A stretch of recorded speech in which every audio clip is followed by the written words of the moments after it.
everyone! Welcome back to another episode of Can't Think Straight. I'm your host, Sadie Weiss, and today we have a food and drink themed episode for you. So hopefully you're not watching this on an empty stomach. This and our following episodes will be 30 minutes long, so hopefully this gives you a chance to take a break from your day and join us for some laughs, bits, and important LGBTQIA+ community updates. This episode, we have a lot in store. Our crash course with Kennedy, per usual, then a collab with Get Bakin, where we bake some cakes, but of course with a twist. And next we went around Boone and visited queer safe spaces where LGBTQIA+ folks in the high country can dine, drink, and love loudly. And of course, we know not everyone is of legal drinking age yet, so we're doing a special segment on mocktails. Our headlines, however, will not be food or drink themed. We still have the large looming shadow of Trump's presidency overhead. And unfortunately, that comes with a lot of updates all the time. So, with that being said, Gia, let's hear our headlines. Hello and welcome to the headlines. I'm Gia Hazelgrove. Let's dive in. Last week, we talked about the sweeping changes made by the Trump presidency in just the first 2 weeks. Today, I'd like to walk you through the importance of a president's first 100 days and the narrative of American values that Trump is attempting to rewrite as quickly as he can. The first 100 days is a term that was first coined by President Franklin D. Roosevelt in 1933. The term has gained significant traction since and has become a milestone marker that seemingly makes or breaks a presidency. The first 100 days are said to be the opportunity for a new president to set a tone for the intentions of their term. As you can imagine, 100 days fly by for a presidential staff, so the volume and scope of what a staff is capable of accomplishing is said to be proof of the gumption and work ethic of a commander-in-chief. Unfortunately, Trump has already made waves in his first 100 days that are monumentous in comparison to his predecessors. After severe gutting across a variety of departments, from environmental protection laws to foreign aid, nothing seems to be safe at the hands of Trump. His approval ratings after the first 100 days of his first term dropped to the lowest in 7 presidencies over 28 years at a dismal 42%. The next lowest rating belongs to former President Biden, whose approval rating was still a whole 10 points higher and pushed him over into majority approval at 52%. Ratings are important for any politician, but Trump seems to be forgetting who exactly contributes to them. Minorities across the nation, notably over 60 million Americans, are being harmed by the rapid action taken by the Trump presidency. Members of the LGBTQ+ community, people of color, and disabled Americans alike are suffering from the sheer volume and speed of the executive actions being adopted. Shouldn't our voices being taken into account? Moreover, with the announcement of an urge to end the war in Ukraine, paired with a simultaneous promise of furthering war on Gaza, the decisions being made in the White House are nothing but confusing. I'd like to take a moment and say to you that this bombardment of executive action is tactical. It is tactical to impose hypocrisy. It is tactical to create an emotionally drained public. And it is so blatantly tactical that the president and his staff want the 60 million Americans they are actively harming to simply burn out. It is overwhelming, and as a queer woman, I am fearful of each day to come, but I am also a woman full of hope. We have to ask ourselves, if after a dizzying first 100 days, full of violence towards a multitude of communities, does Trump really believe his ratings will be higher than in 2017? And if that, does the president even care? With more happening faster and on a larger scale than is palpable, know that the news is important. And at Can't Think Straight, we will continue to inform with vigor and pride. Thank you, Gia. You know, every day I wake up thinking, what rights will be stripped away today from communities that are already marginalized in society? And every day, Trump has an answer. Let's see what we get up to with Get Bakin. Someone told me there would be cake.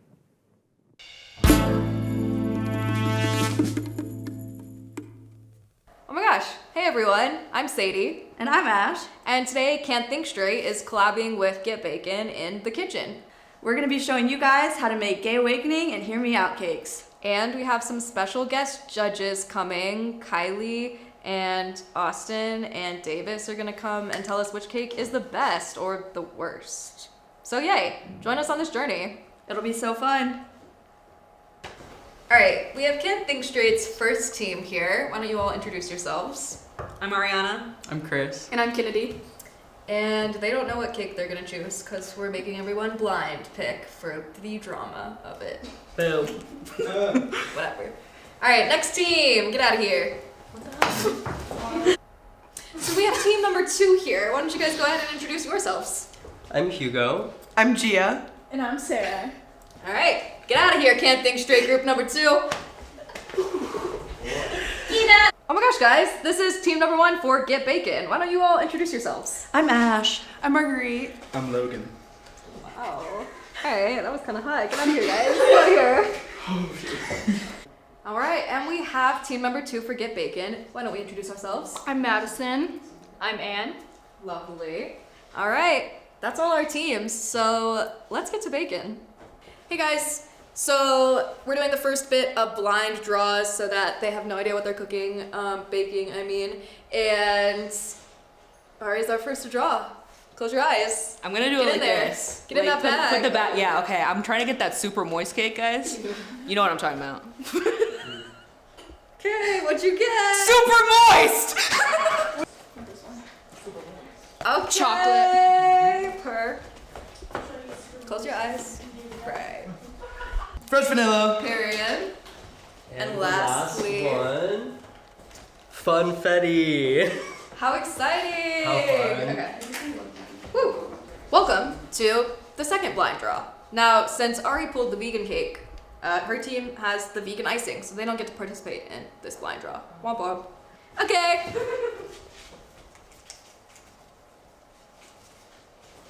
Cream cheese. That's crazy. Yes. What's next? Okay, per. This isn't much of a surprise. Strawberry. Woo! Alright, cool. So now we have our teams. They have their ingredients, and now we're gonna watch them bake, ice, and put some gay awakenings or hear me outs on their cakes. Yeah. I'm gonna go ahead and pour the mix into the bowl. This is gonna be our whole. Yeah. That is too much water. There is no way it's that much water. We can dump some out. Girl, we put this bag in I already. thought it was too much. We can ladle some out. It's gonna be okay. Look at that. Do some consistency. Pour to your heart's content. Change that. We forgot oil. Ours is ready. Welcome We'll to take the it into aesthetic. hand. Are we ready? We're ready. We're working miracles and we're gonna make it work. We're gonna make it work. I washed my hands before this. I want to emphasize. That looks like actual cake. Actually, I'm very excited for this. Okay, let's have salad. Wait. I'm not. How'd y'all forget the chocolate chips? Watch as they sink into the cake. Our beautiful, beautiful cake that we worked so hard on. Because everybody was like, What is that screen over there? That was awesome. you know, we don't get to use this icing because it's not vegan, so we made this, and the consistency is looking, you know, pretty good. So we're gonna smother this. We made a special cake.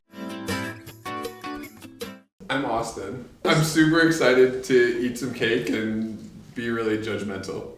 I'm Davis. I haven't had cake in a while. I think I'm gonna eat some cake tonight, if I'm lucky. I'm Kylie, and I'm also very excited to eat some cake tonight. One cake. One cake. One singular cake. We have chocolate cake with cream cheese frosting. Vanessa from Phineas and Ferb. Nope, don't know who that is. Phineas and Ferb. The statue winged victory at the Louvre. You guys are gay from a rock?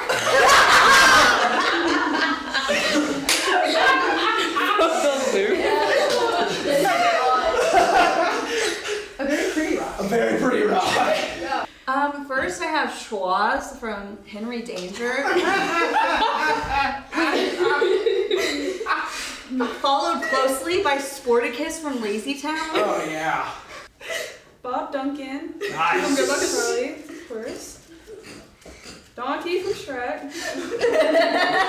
I heard of that one. Fairy Batman. And a Lego. In a Lego form. Well, you know, because he's so aware, he's so in touch with his feminine side. And he's square. And he's square. Mine is Ross Lynch. Nice. He's got nice hair, but no idea who he is. Okay, next, Billy's. Nice. Oh, I know her. 100%. It smells like cream cheese and chocolate. I don't have a sense of smell. Smells a little burnt. The shade. Well, it's not. It's alright. I appreciate the decorations. Good God, I'm making pudding over here. That's it. That's all we need. This one smells good. It smells sweeter than the It other does one. smell sweeter than the other one. Oh, that one's better. Let's go. Hey. I mean, just absolutely. I mean, just like absolute. 100. Can I just get a... That is. That one's better. I have Nala from The Lion King. She can hear it. Sully from Oh, good God. Oh my God. I mean, he looks like he'd be a good couple. The tiger from Kung The Fu tiger Panda. from Kung Fu Panda. She can get it. That also candy regular. What? What? Yeah, I mean, those are some choices. Is it Betty Bun? Right. What?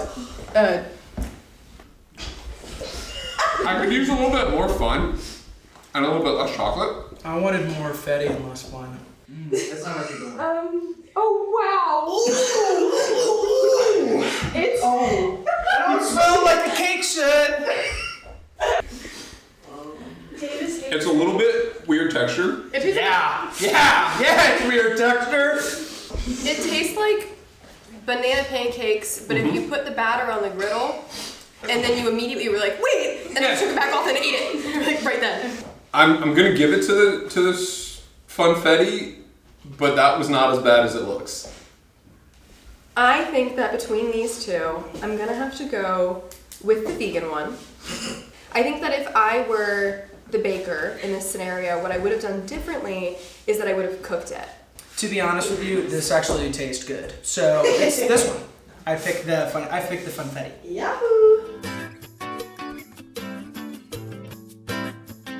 Alright everyone, this has been Can't Think Straight times Get Baking, and it's been a blast.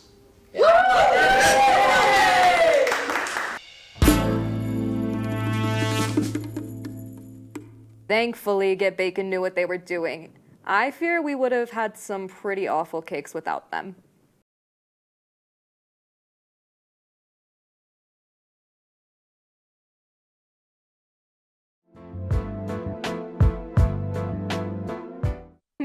I'm hungry.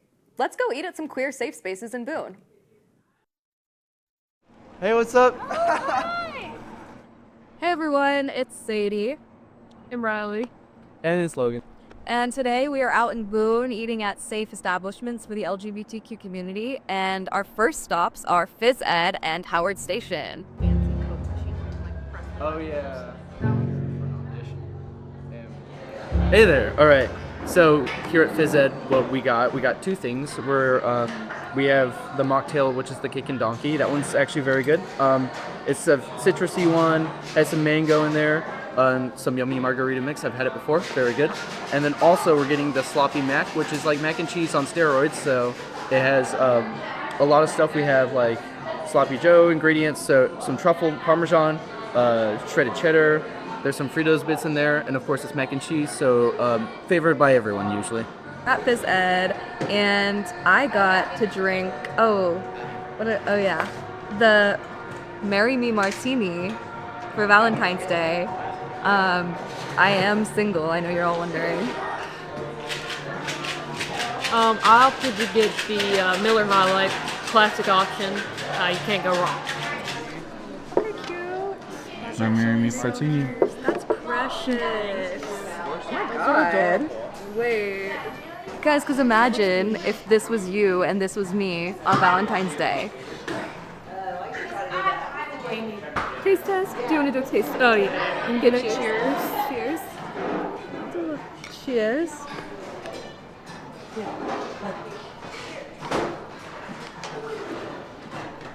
That's fantastic. Give me a billion of those. This is actually really good. The like gingers. I love ginger. Shout out to all the gingers. This is giving like, it has good raspberry notes, but it's also giving milk chocolate and like chocolate milk at the same time. And it also has chocolate syrup on the. Yeah. This one also looks like a pineapple. It really does. It looks like a little pineapple. Okay, guys. First bite time.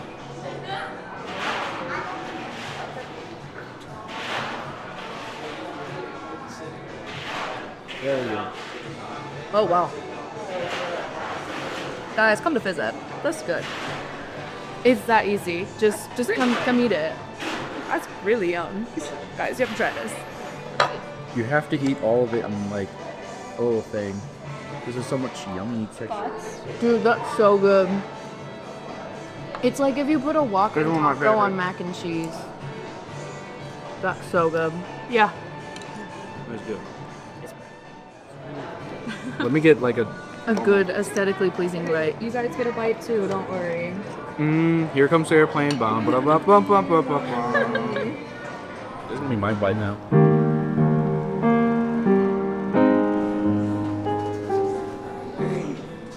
We up to Howard Station. It's down more. We're so excited. As you can tell, we're so excited. But I think we're gonna probably get something barbecue, either the nachos. We don't know if it's gonna be pork or chicken or vegetarian yet, but they look good because they have a lot of stuff, like a lot of seasonings. So we're gonna go for it. Cheers. I have the seasonal cider here, which is a berry cider. And then what do you have? I've got whatever's on tap. I'm not really sure what it is. It's the A&B Southern Apple.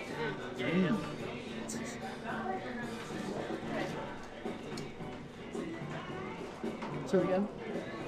Swap. Yeah, it's so good.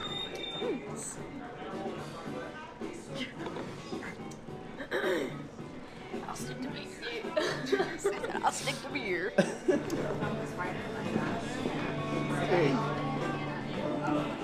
Just learned something super exciting. Ciders are, according to Google, mostly gluten-free, most of them. And cider, which is typically made from like fermented apples, is naturally gluten-free, and usually the yeast that they put in there is also usually gluten-free. So if you have celiac disease or gluten intolerance, get a cider. Yeah, this sounds fancy. Like, I love the little dip cups. They have little like a cup holder for your dip. It's actually really good. That sauce is really good.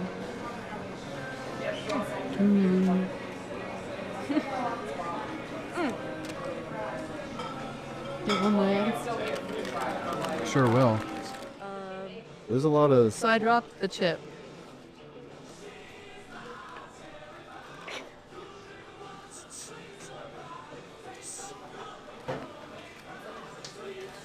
No evidence. All good.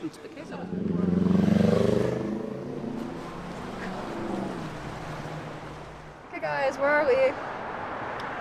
Where are we? We're at Lily's!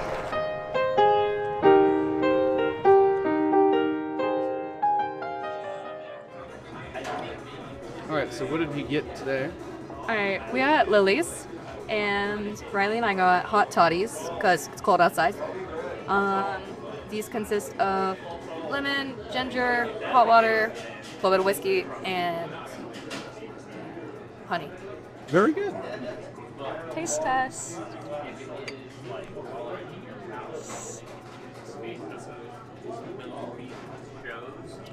Yeah, and that's great. These are really good if you're sick. If your throat hurts and you're 21, drink a hot toddy. Some water. So good. It's rather refreshing, and what I needed after all those nachos and mac and cheese. What do we have here? We have the loaded potato wedges, I think. They look really good though. Yeah, they look tasty. Is this a fork food or is it like a go for it? I'm gonna go for a fork. I'm gonna go for a fork. You're better than I am. It's falling apart. That is very good. Actually. That's very good. I'm going for another. Poorly. I knew the fork wasn't happening as soon as I did it, and I did it anyway.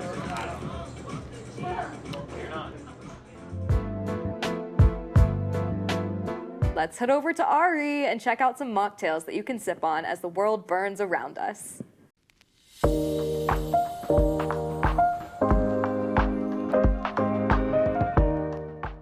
Hey guys, I was gonna make a wonderful mocktail, and then I didn't read the directions before I bought the ingredients, and it said that I need at least 6 hours up to 24. So I've got about an hour.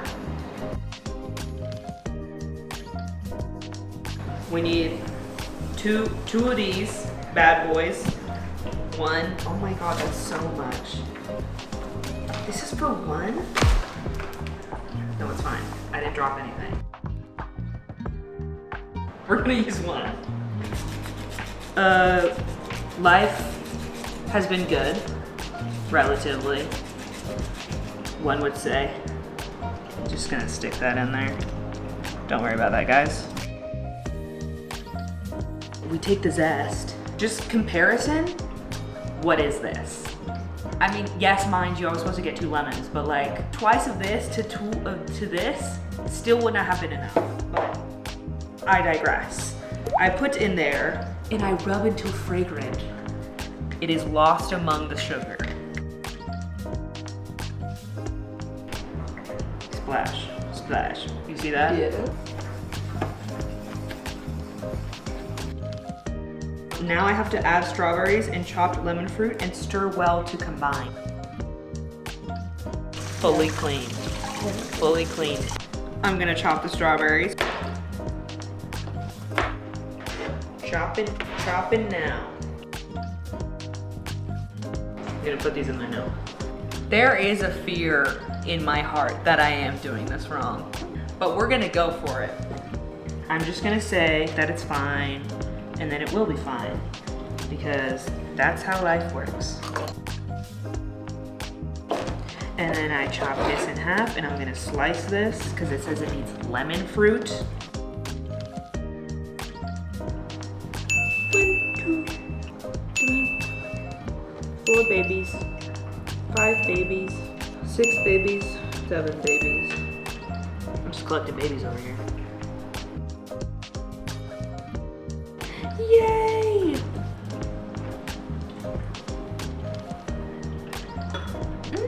Scrummy!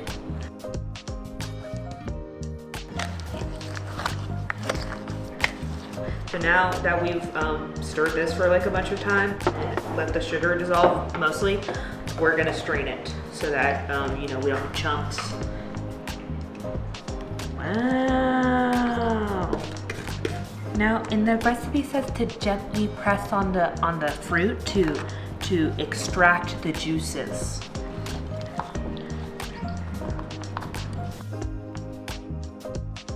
We're gonna take 2 tablespoons of this. Wow! Oh, that is a lot of sugar in there, and I sense it. Even on the inside now. Hello. All right. Getting a little extra syrup in there while I put this in. We're gonna muddle the strawberries. I just learned what this means. It basically means you go like this, and then it's muddled. Sorry, I was too aggressive. It's okay, you got excited. You know, it's like a metaphor for life. Sometimes you go at it too fast, and then you realize actually you need to take life slowly and enjoy the little things. Okay guys, we're on to our final steps.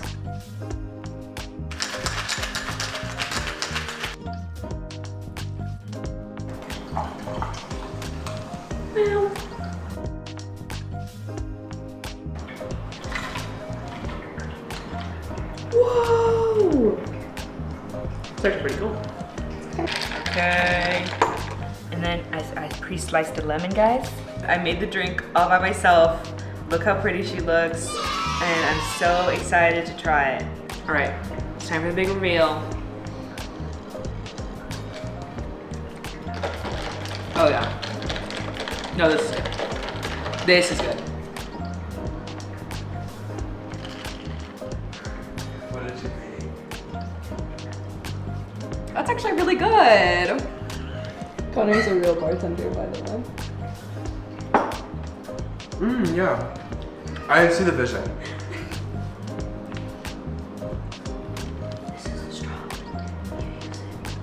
This was a very interesting experience. I've never done this before. I probably would do it again, to be honest. But this time I'll actually read the steps before I buy the ingredients. Okay, bye guys. Hey gang, how are y'all doing? I hope you're doing great. Welcome back to Crash Course, and as always, I am your 5'2" host, Kennedy Madron. Now, I don't know about you, but I think my love for food is extremely impressive. I am a certified foodie who is quite literally a humid garbage disposal. I will eat about anything you put in front of me, except tomatoes. They're the bane of my existence. I can't. No.